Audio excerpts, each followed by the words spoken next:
Dumudumunsa, Boko Haram sun fara kafa tutocinsu a wasu sassan Gaidam.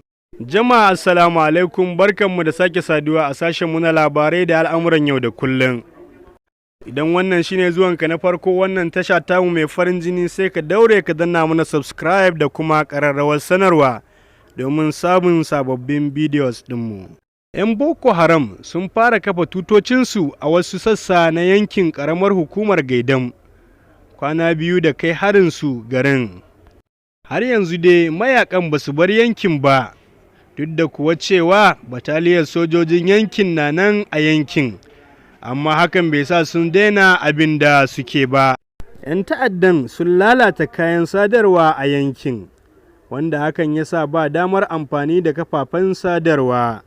Rahotannin da suke shigowa a yanzu sun nuna cewa mayakan Boko Haram ɗin sun fara kafa tutocinsu a wani ɓangare na Gaidam da ke jihar ta Yobe.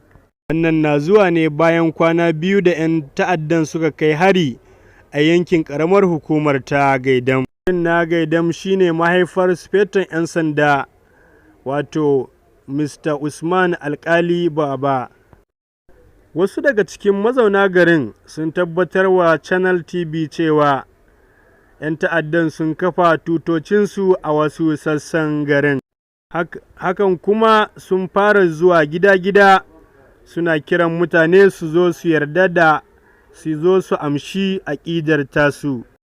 Duk da cewa rundunar sojoji da ke Gaidam ɗin suna nan a yankin, amma hakan bai sa 'yan ta'addan sun daina abin da suke yi ba. Wasu daga cikin kafofin sadarwar yankin sun sami matsaloli saboda harin, waɗanda hakan ya kawo matsalar sadarwa a gaba ɗaya yankin. Da yawa daga cikin mazauna yankin sun shiga halin ƙaƙa-na-kayi saboda sun kasa samun damar ji daga 'yan uwansu saboda matsalar ta sadarwa a garin.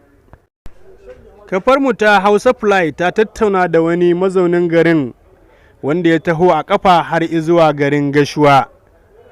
Abin da yake damunsa shine shi ma ya kasa samun iyalansa a waya sakamakon matsalar hanyar sadarwa. Abin da ya kai kace tamkar akwai lauje cikin naɗi, yanayin yanda matsalar tsaro ta ta'azzara a yankin na Gaidam, arewa maso gabashin jihar Yobe.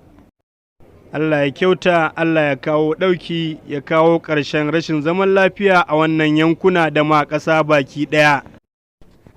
Duka kuma da haka muka kawo ƙarshen labaran namu na yanzu. Ku bibiye mu a labaranmu na gaba domin jin yadda za ta kaya daga garin na Gaidam.